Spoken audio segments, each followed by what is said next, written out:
Bonjour, je m'appelle Marie-Josée Berbery, je suis ergothérapeute et propriétaire du CRED.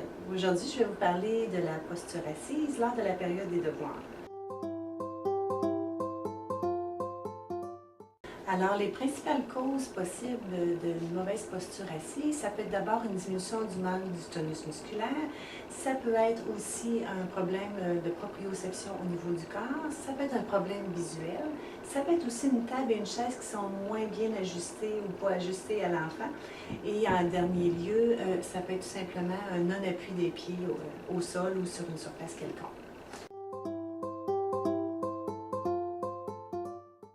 Alors, on devrait penser à consulter un ergothérapeute pour ce type de difficulté quand un enfant tombe beaucoup en bas de sa chaise, quand un enfant présente des problèmes de motricité fine, que ce soit à l'écriture, au coloriage, au découpage ou même avec ses ustensiles. Mais on devrait aussi consulter un ergo quand un enfant adopte une mauvaise position.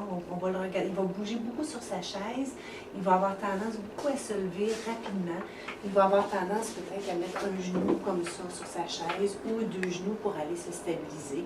Il va avoir tendance aussi peut-être à aller s'asseoir en mettant une jambe en dessous des fesses comme ça, ou bien en venant s'asseoir en tailleur, les deux jambes croisées à ce moment-là. On va remarquer aussi que on va consulter quand un enfant a tendance à se prendre les pieds en arrière des pattes de chaise, quand même il va peut-être se basculer toujours sur les pattes arrière. Et l'autre chose aussi qu'on peut remarquer, il va se basculer sur ses reins comme ça pour venir se stabiliser. Alors, la dernière chose aussi, c'est qu'un enfant, quand il va toujours être en train de se tenir la tête pendant qu'il écrit, ou s'appuie comme ça sur son bras, ou bien à la limite, un enfant qui est très très proche de sa feuille, on va consulter à ce moment-là un ergothérapeute.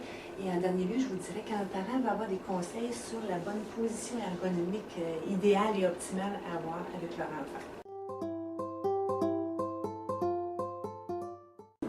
Alors, notre rôle, quand on a fait des difficultés de la posture assise, comme ergo, c'est d'abord d'évaluer et de stimuler, si nécessaire, son tonus musculaire, la proprioception au niveau de son corps. C'est d'évaluer aussi sa perception visuelle. À la limite, on va peut-être recommander un plan incliné pour lui faciliter la vie. On va recommander aux parents, si ça n'a pas été fait, de passer un examen de la vue. L'autre aspect, c'est plus d'ajuster la posture de l'enfant, ce qui fait qu'un enfant devrait être bien assis, les pieds comme ça, bien appuyés au sol, le dos appuyé comme ça. On devrait avoir les chevilles, les genoux et les hanches à 90 degrés. Et la surface de la table devrait être à peu près à 2 pouces au-dessus du coude, ce qui me favorise comme ça un redressement du tronc, une meilleure vision aussi sur ma tâche. Alors, ce qu'on va faire aussi, il existe toutes sortes d'alternatives si on n'a pas la bonne chaise avec la bonne table. Soit qu'on va utiliser, il existe des tables et des chaises qui ont des pattes ajustables. On a aussi comme alternative, on a la chaise trip-trap qui est juste là, qui elle, dans le fond, l'assise s'ajuste et l'appui-pied s'ajuste, qui est vraiment génial pour beaucoup d'enfants. Il y a différents formats à ça.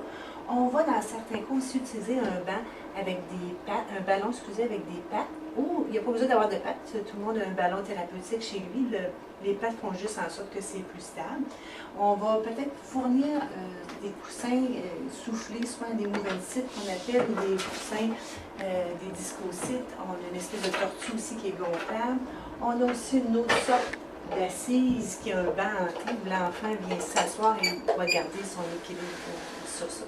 Alors, c'est différentes possibilités que l'ergothérapeute va venir essayer de recommander à l'enfant.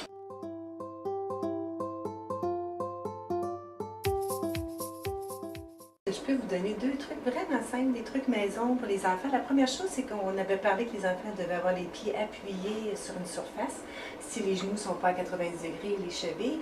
Alors, on peut utiliser un ancien bottin téléphonique avant qu'il disparaisse. On met une espèce d'antidérapant autour et on peut prendre n'importe quelle autre boîte selon la hauteur aussi qu'on a besoin. Alors, l'enfant va avoir un bon appui pour ses pieds. Il existe aussi certains appuis-pieds commerciaux, mais aussi dans la maison, on a beaucoup des marchepieds à différentes hauteurs finalement. Donc, selon la grandeur de l'enfant, on pourrait utiliser ça aussi comme appui-pied, c'est ce qui est quand même très, très intéressant. Alors, la deuxième chose, le deuxième petit truc, je vous dirais, c'est un plan incliné, où est-ce que l'enfant va venir faire positionner sa feuille dessus. Et ce que ça fait, c'est qu'au niveau des problèmes de perception visuelle, dans certains cas, ça peut faciliter au niveau de la vision sur la tâche. Et en même temps, on vient bien placer le poignet pour l'écriture. Alors, c'est une belle façon de bien compléter au niveau de l'écriture. Petite comptine amusante pour les enfants, la comptine de Pinocchio. Tap, tap, tape les pieds, pousse le dos, glisse la chaise et les bras. Et là, je suis prête pour l'écriture.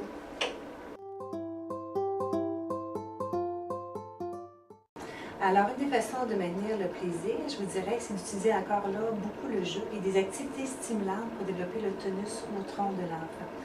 L'autre chose aussi qu'on pourrait faire, c'est qu'on va alterner entre la posture assise sur une chaise et les différents accessoires qu'on a vus dans la question précédente, soit un ballon, etc., pour que l'enfant, ça devienne plus agréable, mais en même temps, ça va être plus confortable et plus favorable à une bonne écriture.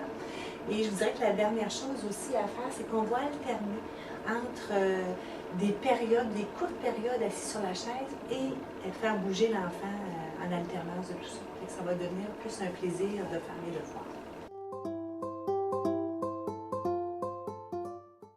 Alors, je pense que le parent, face à ces difficultés-là, doit être quand même très compréhensif et indulgent, parce que ça, il y a des causes en tout ça, puis ce n'est pas que l'enfant est paresseux.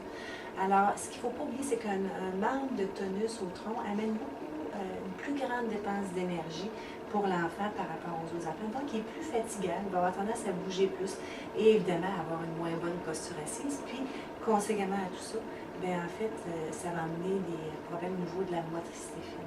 Alors, l'indulgence et la compréhension sont un bien bon guide pour les parents. Alors, si vous êtes inquiet pour vos petits, venez nous voir en ergothérapie. Merci de votre écoute. Au plaisir.